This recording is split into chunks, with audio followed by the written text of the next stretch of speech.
Pour cette création, les artisans et les artistes étaient de 3 générations. Ils échangeaient dans 3 langues, mais riaient tous d'une seule et même gorge déployée. Enfants, adultes, vieillards, écoutez bien cette histoire. Elle prend sa source dans les forêts de l'Himalaya, à une époque où les djinns et les nats racontaient le destin de l'humanité. Ce que mon maître affirme, c'est que pour raconter des histoires, son père avait été initié à l'art de la marionnette. Cet oncle, né le jour d'un tremblement de terre, avait toujours voulu savoir pourquoi la terre criait parfois. Et puis, ses parents l'avaient nommé Tehuaton. Tehuaton, pour rendre hommage au djinn. Tehuaton, le chant de la terre. L'histoire que préférait raconter Tehuaton était l'histoire des premiers enfants du monde. Peut-être parce que cette légende commençait en prétendant que, comme lui, le premier roi du monde était né le jour d'un tremblement de terre. Il montrait comment, pour donner naissance au premier être, la terre s'était fendue. Et comme c'était en quelque sorte son premier enfant, elle le nomma aussitôt roi du monde. Ce premier roi du monde était en même temps le premier être. Il ne régnait sur rien. Alors il était tout simplement roi des rois.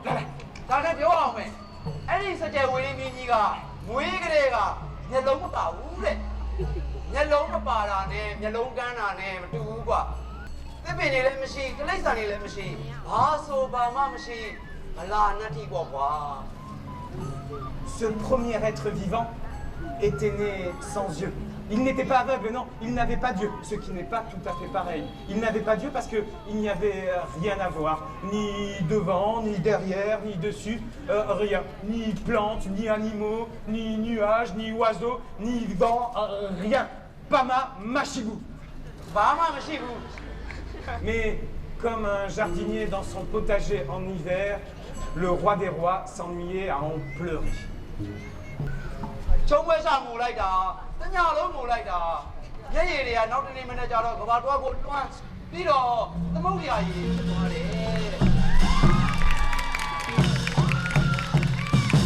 Alors, le premier soir, le roi des rois pleura.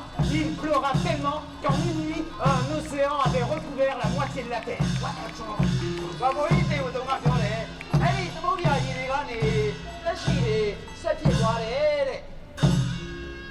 Des profondeurs de cet océan de larmes naquit un poisson, puis un autre et un troisième. C'est un poisson malchanceux qui fut le premier à soulager le roi des rois.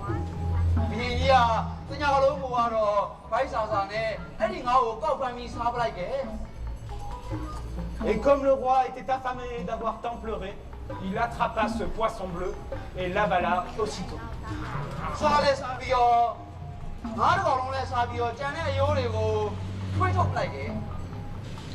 Le roi des rois cracha au sol le reste de ce repas royal.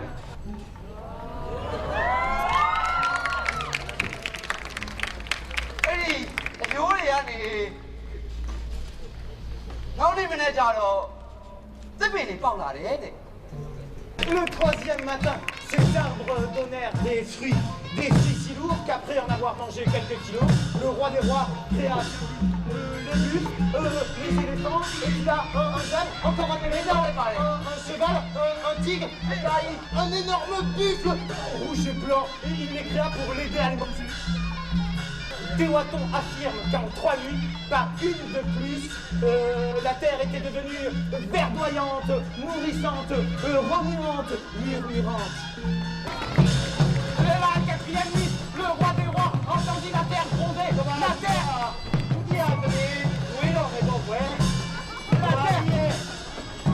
avait entendu de nouveau.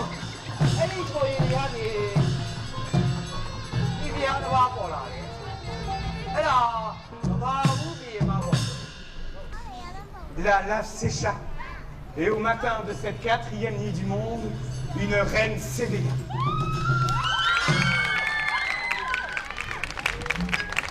Elle avait le regard de braise, car elle avait eu pour berceau le premier volcan.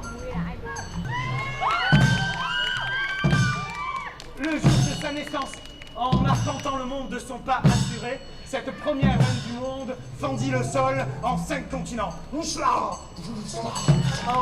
couchant, elle créa les montagnes, les plaines et les vallées. Cette 5e nuit du monde fut la première nuit d'amour. La première reine du monde s'accoupla au roi des rois, qui fut pour l'occasion bien maladroit. Et ça, je ne préfère pas vous le montrer. Au matin de cette première nuit d'amour, la première reine du monde donna 5 fils. Aussi facilement que cela, 5 fils sortirent un à un du ventre généreux de la première reine du monde.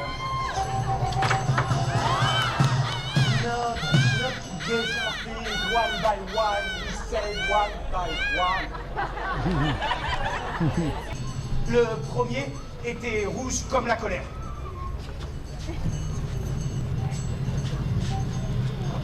Là, comment?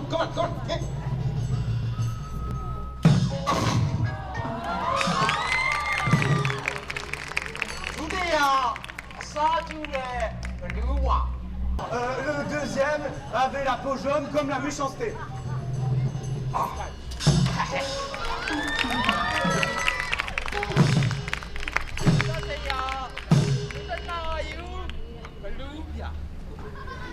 Le troisième avait la peau bleue comme la pire des luxures.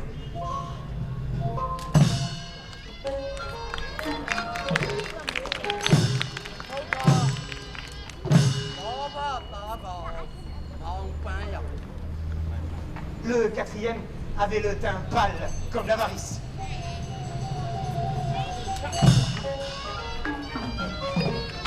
Le cinquième était né vert comme la haine.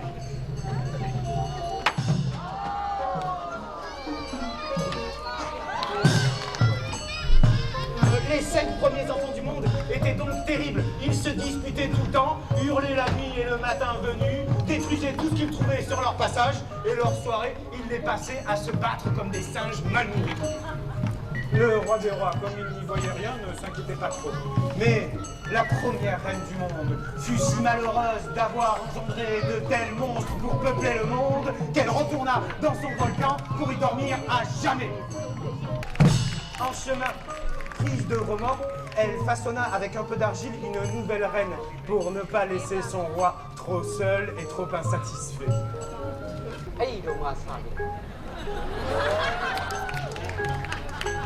En abordant le roi des rois, cette première reine du monde tomba tellement amoureuse qu'elle décida de se bander les yeux pour partager sa destinée. You're blind, you're blind.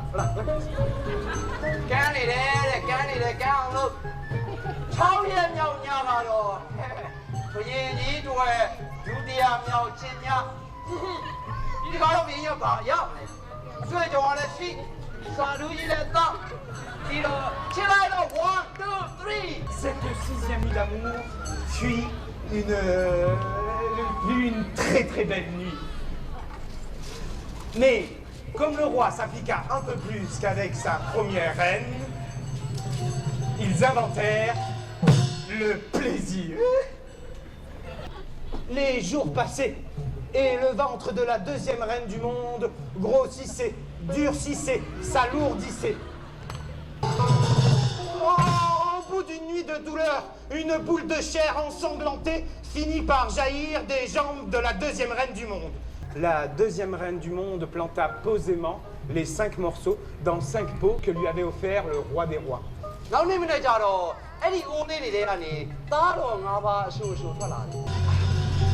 Au matin, 5 fils sortirent la tête des pots.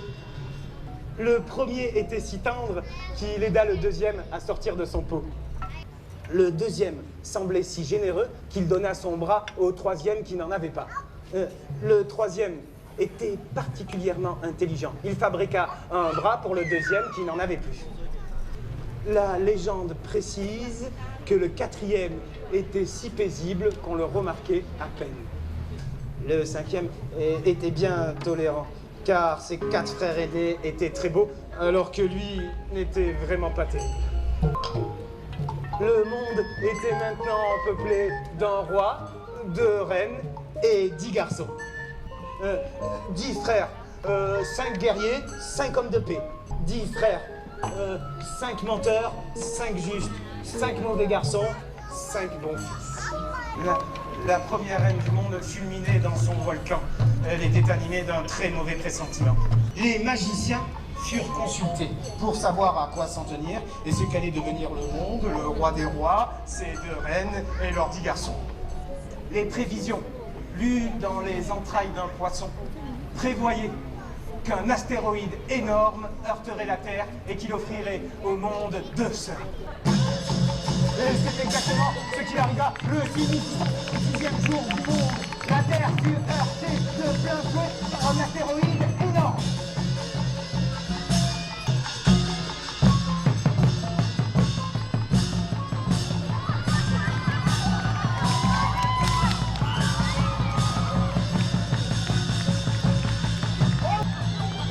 La collision fut si forte qu'un morceau de terre s'arracha et s'élança dans le cosmos. La petite sœur de la Terre était née. Alors, tu tiens ça comme ça, et puis tu tournes autour de la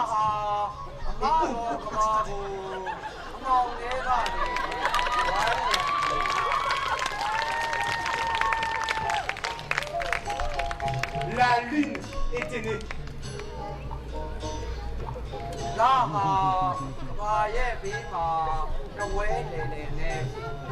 Une petite sphère pâle dans le ciel noir, tournait, comme pour protéger la Terre. Mais le mage avait annoncé que l'accident avec la comète apporterait au monde 2 sœurs. Où était donc cette 2e sœur? C'est le roi des rois qui résolut l'énigme. Ce que remarqua le roi en arpentant le monde ressemblait à un vulgaire petit caillou. Un caillou froid qui semblait fondre sous ses doigts de pied. Le roi en était sûr. Cette petite pierre de rien du tout n'était pas là avant l'accident avec la comète. Ce petit galet glacé qui fondait maintenant au creux de sa main ne pouvait être que la 2e sœur annoncée par la prophétie. De peur de perdre ce petit éclat glacé tombé du ciel, le roi de rois s'entailla le ventre de la pointe de son épée royale et sans se plaindre, y enfouit sa précieuse découverte pour ne pas la perdre.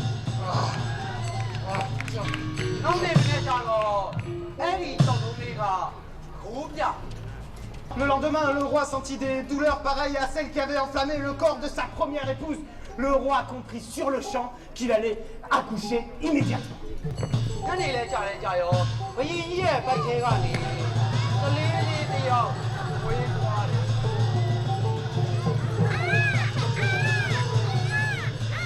Ce qu'on sait, c'est que dans la soirée, un être d'une subtile grâce sortit du flanc du roi des rois.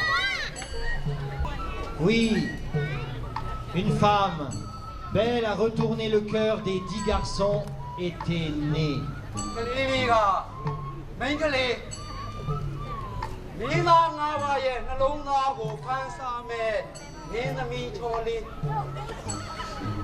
Une femme.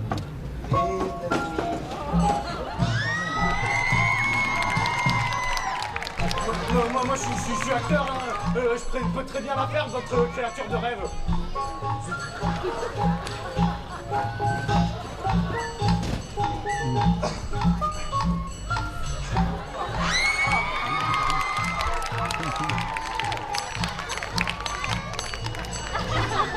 Théoiton raconte que c'est le premier fils de la première reine, celui à la peau verte, qui fut le premier à tenter de séduire la femme venue du ciel.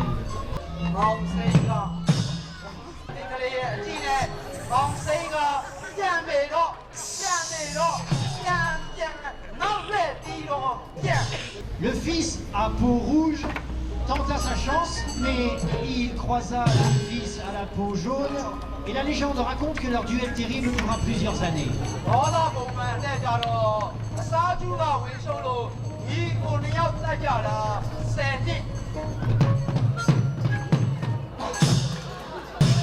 Le garçon à la peau pâle s'avança fièrement, mais il sentait si mauvais que la princesse du ciel lui boum dessus aussitôt.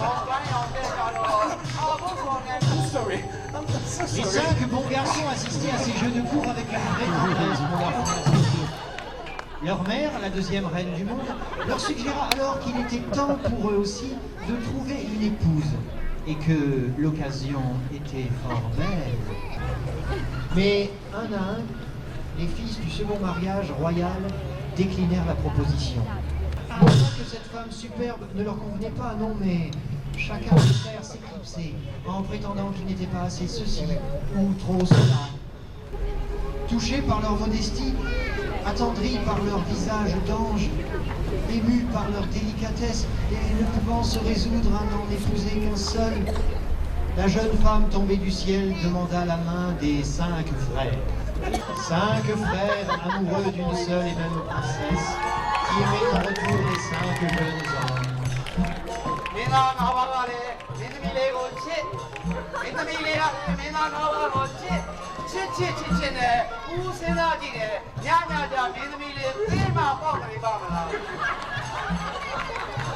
Le roi des rois fut enchanté de cette union peu commune.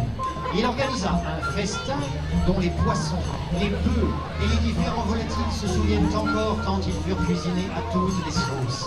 Dès lors et pour toujours, tous les animaux se méfieront des humains.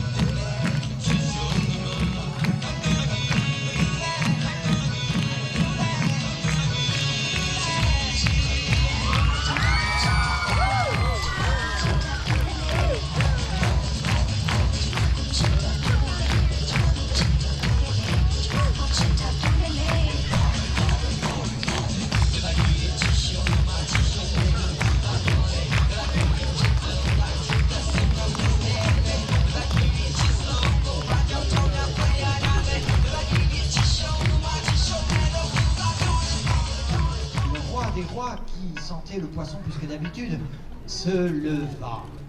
Il avait l'air grave, des moments graves de la vie. La tradition qui régira un jour le monde donnera aux aînés honneur et héritage. Mais moi, roi des rois du début du monde, je sais que les traditions sont parfois idiotes. Alors mon trône, je le cède au plus jeune d'entre vous, qui incarne la sagesse que je n'ai pas eue. Tous les regards convergèrent vers le petit dernier de la deuxième épouse du roi des rois. C'était le plus laid des 10 garçons, mais il avait une beauté intérieure sans pareille. La jalousie des affreux fils de la première reine fut immédiate. Le stratagème des affreux pour reprendre le pouvoir était simple. Leur jeune frère aimait jouer. Mais il faut savoir qu'il ne trichait jamais. L'idée qu'on puisse jouer sans tricher fit bien rire les abominables enfants de la première reine. Donc, le soir de son intronisation, ils invitèrent le jeune héritier du trône de la terre à une partie de dés. Bon et naïf comme il se doit, le jeune prince héritier se prêta au jeu. En début de partie, les mises furent modestes, mais il perdait à chaque lancer de dés. Une forêt, il y a dans le nord. Une montagne, derrière dans le monde. Et puis un lac avec tous ces poissons. Au bout d'une heure de jeu, il avait cédé à son affreux frangin un continent entier.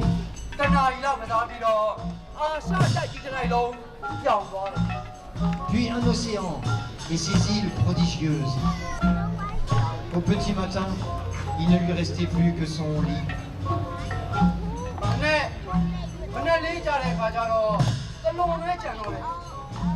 Après avoir perdu sa couche dans un ultime lancer de dépipé, les terribles garçons lui proposèrent de jouer sa belle épouse.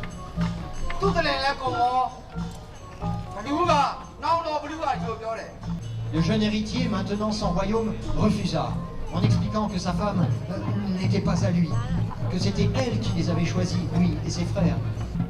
Mais les affreux frères étaient prêts à tout pour prendre cette gracieuse princesse. Ils proposèrent de tout remiser en échange de la belle. C'est la jeune héritière qui accepta le pari. Plus maligne que ses tendres amants, elle posa comme condition de changer les dés. La tendre épouse au simple doux garçon jeta des dés contrôlés par un huissier et fit double 5.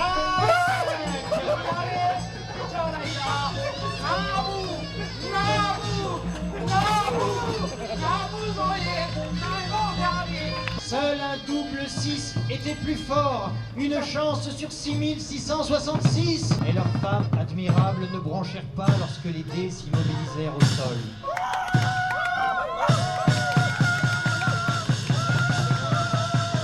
Et 12 points blancs dessinaient une défaite improbable, mais irréparable.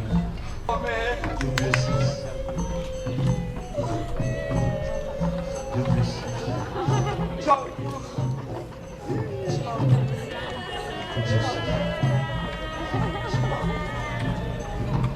Le roi des rois fut informé par les deux reines qui hurlaient, l'une son chagrin, l'autre sa colère. Certaines légendes d'Asie racontent que le roi des rois est devenu un dragon. La première reine du monde retourna en son volcan pour brûler sa honte face aux tricheries de ses propres enfants. La deuxième reine du monde se dessécha de tristesse, comme si un vent terrible avait mis en poussière l'argile qui constituait son corps.